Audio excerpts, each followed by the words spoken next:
Alright, buckle in, because this story doesn't just have layers, it's basically a 7-tier wedding cake of drama, with every slice messier than the last.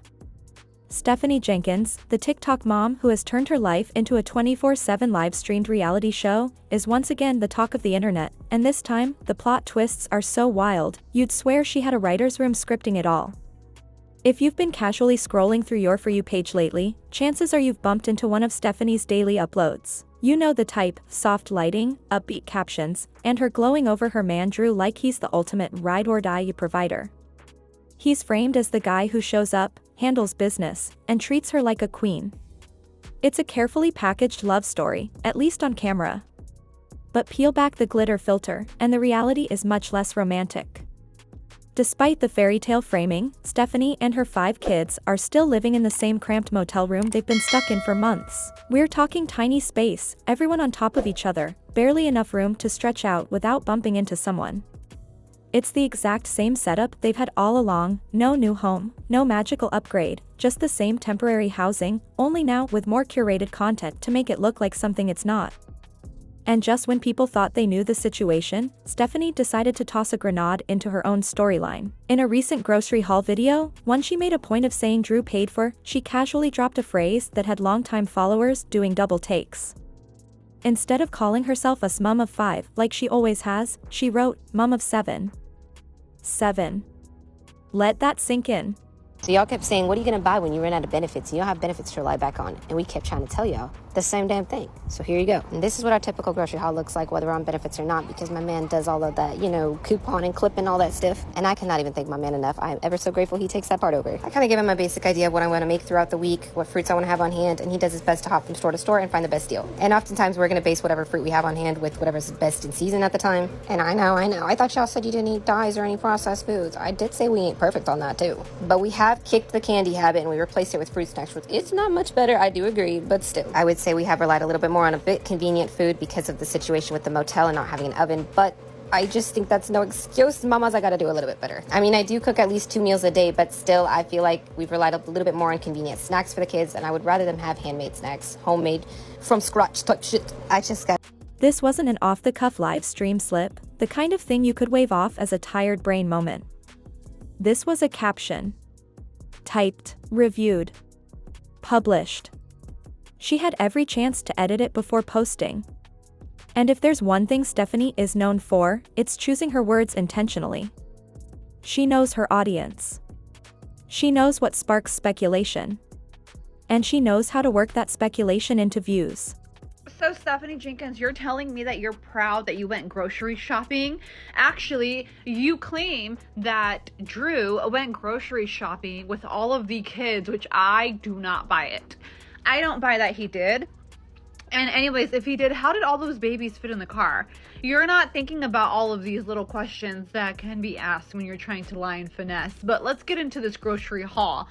Now, first of all, you were talking down bad on everybody who does not make their own baby food, people who are eating processed artificial dyes why are you feeding your kid Gushers? My hair is crazy, sorry. Why are you feeding your kid Gushers? If you think Gushers are so bad and red dye 40, whatever is bad, why are they eating like this, huh? Cause you's a liar. But then you go to say on the same video that you posted how Drew went from store to store to store to get the best deals. 2 stores, 2 receipts. That's it. And as far as coupons go, didn't you say he works there? How's that saving you money if they're coupons if he works there? Almost instantly, the comment sections lit up. People started playing internet detective. Did she have 2 secret kids? Is she counting Drew's children from another relationship? Foster kids? Or was this just Stephanie's latest strategy to stir the pot and get everyone talking? Because let's face it, this wouldn't be the first time she's left a trail of breadcrumbs just vague enough to whip the internet into a frenzy. She's made a pattern of dropping emotionally loaded statements, letting her followers run wild with theories, and then swooping in later to play the misunderstood victim. But the mum of 7 mystery was just Act 1. Enter Act 2, the no food stamp celebration video. Stephanie framed it like it was a major life milestone, a sign they'd finally made it financially. The video painted this grocery haul as their big victory lap, proof that they no longer needed government help to buy food. It was supposed to be a feel-good, underdog makes good moment. Only problem? The internet wasn't buying it. See, Stephanie isn't exactly without income. She's monetized on TikTok. She pulls in bonuses, sponsorships, and regular donations from a devoted follower base. And Drew? He works part-time at Safeway. Plus, the couple's biggest living expenses, rent, electricity, water, are completely covered since they're in shelter housing. So the burning question is, why were they still using food stamps until now? SNAP benefits are designed for working families barely making ends meet after paying all their bills, not for influencers with multiple streams of income and minimal living expenses. And here's where it gets even spicier. Viewers who zoomed in on the grocery receipt noticed a suspicious detail: zero door tax. Anyone who's ever paid close attention at checkout knows that's often tied to EBT usage, veteran discounts, or employee perks. And then there's the matter of where the shopping happened. Stephanie painted a picture of Drew trekking from store to store hunting the best deals, but the receipt told a different story. One store. Safeway. His own workplace.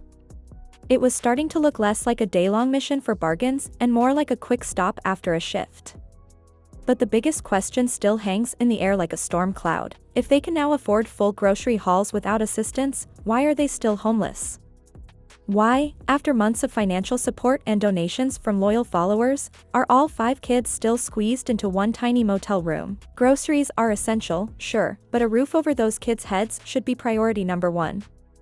If they can drop that kind of money in a single trip to the store, wouldn't it make sense to start saving for a down payment on a modest rental or even a used trailer? And yet, as always, Stephanie has left all these questions dangling. No explanation for the mom of 7 claim. No clarification on the grocery receipt. No real plan for getting her family out of that motel. But maybe, just maybe, that's the point. When you actually start adding up the pieces of Stephanie and Drew's situation, something just doesn't make sense. They're not paying rent. They're not paying utilities. Donations have been rolling in for months. Stephanie is earning through TikTok. Drew is bringing in his own paycheck from Safeway. Put all of that together, and you'd think they'd have enough to at least get a foot out of that motel door. Yet here they are, still stuck. And that's got people whispering. What if they're not stuck at all? What if they're choosing to stay in this cycle because it works for them? As dark as it sounds, the homeless family narrative is their most valuable content. The more they remain in survival mode, the more the sympathy floods in, the more donations drop into their accounts, and the more followers keep watching. Being struggling but hopeful isn't just their reality, it's part of their brand now. Even the food stamp story isn't what it first appeared. Stephanie didn't stop using benefits because she hit some inspiring milestone of independence. She stopped because she had no choice, the system caught up with her reported income. And instead of saying that, she spun it into a victory lap, packaging a forced change as personal growth. And then came one of her boldest claims yet. In a video, she bragged about feeding her kids only fresh, natural, healthy food. No canned junk. No processed snacks. No artificial dyes. She said she'd transformed their diets, gotten rid of every bad habit, and was protecting their health like a hawk. The way she told it, you'd think her shopping bags were filled with organic produce and whole grains. But when the camera panned over her actual grocery haul, front and center, fruit roll UPS. The kind loaded with artificial coloring, preservatives, and enough sugar to make any nutritionist faint. It wasn't just 1 or 2 treats either. It was exactly the type of processed snack she had sworn never to allow into her house. Which, side note, there is no house. They're still in a single motel room with barely enough storage space for clothes, let alone a pantry overhaul. The contradiction was glaring. How do you loudly condemn processed foods one day, then proudly unpack them in your next video? It's the kind of slip that makes followers start digging deeper, wondering what else doesn't line up. And then there's the hero dad storyline. Stephanie recently painted Drew as this doting father figure who took all 5 kids grocery shopping to give her a break. She framed it like a heartwarming moment straight out of a family movie, Drew managing the chaos, keeping the kids in line, and handling the day like a champ. Sweet, right? Except, the math isn't mathing. Their car only seats 5, driver included. So if Drew was behind the wheel, that leaves space for 4 more bodies, meaning at least one kid would have been without a seat. And with some of the children still needing car seats by law, space is even tighter. In most states, even the older kids shouldn't be riding up front. So, how exactly did this outing happen? It's not just the logistics that are fishy, it's the sudden about-face in Stephanie's opinion of Drew. Not long ago, she was in tears on camera, accusing him of never helping, breaking promises, ignoring the kids, and even making her daughter cry.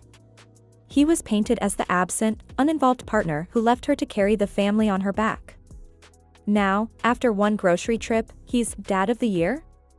Are we supposed to forget every emotional breakdown, every complaint, every accusation just because of a single Safeway run? This is the problem with the way Stephanie tells her stories, the roles keep changing. One week, Drew's the deadbeat. The next week, he's the savior. It doesn't feel like genuine change, it feels like a storyline rewrite, a rebranding to make him more likable or to pull the sympathy lever yet again. But instead of winning people over, it's starting to backfire. Followers are noticing the flip-flopping, they remember the tears. They remember the rants. And now they're watching her praise the same man she once blasted online, and it's raising serious doubts. It's becoming clear that Stephanie knows exactly how to keep her audience hooked. She doesn't give straight answers, she drops vague captions, leaves out key details, and serves just enough emotional tension to get people debating in the comments. It's outrage bait, sympathy bait, confusion bait. And the more people argue, the more her content spreads, the more engagement she gets, and the more her platform grows. The backlash rolls in, questions start flying, timelines stop making sense, and suddenly, she's no longer the one being called out, she's the one under attack. Out come the teary-eyed videos, the "I'm just sharing my truth" speeches, the captions about being misunderstood. And like clockwork, the conversation shifts from "what's going on here" to poor Stephanie. It's a playbook at this point. One week she's bold, unbothered, telling the world she doesn't care what anyone thinks.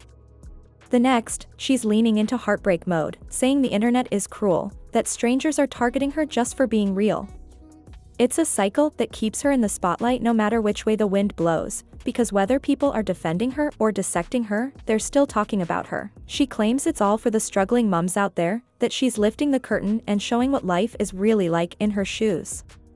But here's the problem, when the truth keeps shifting and the pieces never quite fit together, it stops feeling like raw honesty and starts feeling like a carefully crafted performance.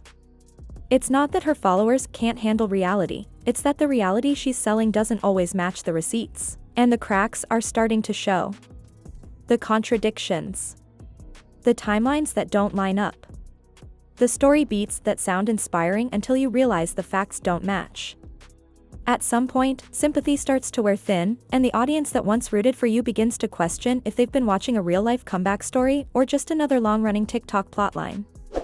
Because here's the thing, if Drew really is providing now, if the grocery hauls are truly coming out of their own pockets, if the kids' well-being is front and center like she says, then why are those kids still falling asleep every night in the same cramped motel room? Why hasn't the turning point she keeps talking about turned into actual change? That's the question viewers are starting to ask. And unless Stephanie and Drew give some real, unfiltered answers soon, the audience may stop waiting for the happy ending altogether. And that's the scoop for today, babe, but trust me, this story is far from over. You already know I'll be back with the next round of receipts, so hit that subscribe, turn on the bell, and keep your teacups ready, because the next chapter? Phew, it's about to get even messier.